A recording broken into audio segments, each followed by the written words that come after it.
right, happy hot Monday. Welcome to the weekly real estate and mortgage rate update. We'll get right to it here. 30-year fixed rate national average 6.95. That's as of today, June 9th.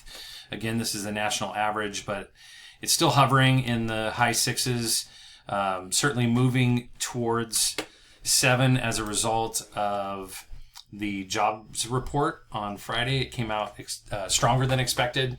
So as I've talked before, mortgages are based on this bond, and bonds generally benefit from less favorable news. So when there's uncertainty in the economy, when things like unemployment is on the rise, corporate earnings miss expectations, or there's any kind of global uncertainty, then bonds benefit. The flip side is true, and so you can kind of think of equities and bonds like on a teeter-totter. So they kind of move indirectly. So if stocks benefit from exuberance in the economy, unemployment is going down, and things are strong and great, then money flows into equities to take advantage of those gains, and it kind of robs money from bonds, and that hurts mortgage rates. The flip side of that is the uncertainty.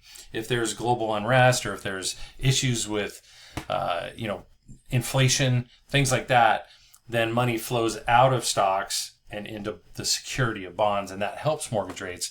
So the two big things on the calendar right now, number one is trade talks with China.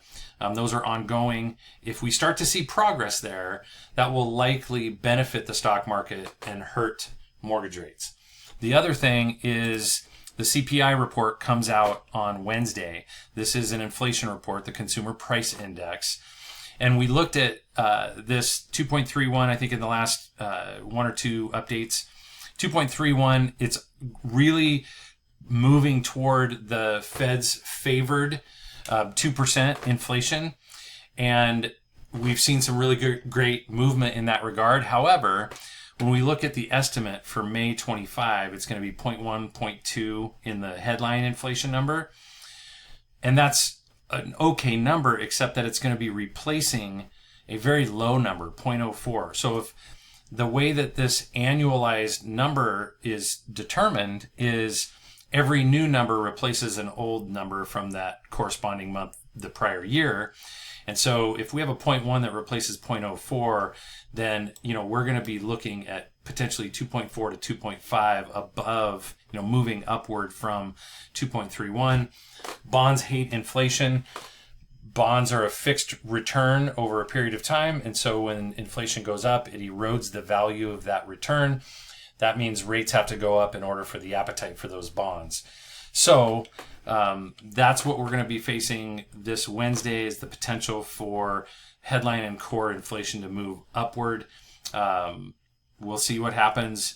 Stay tuned. I may do a kind of periodic midweek update depending on how that report comes out. All right. Thanks so much. Talk to you soon.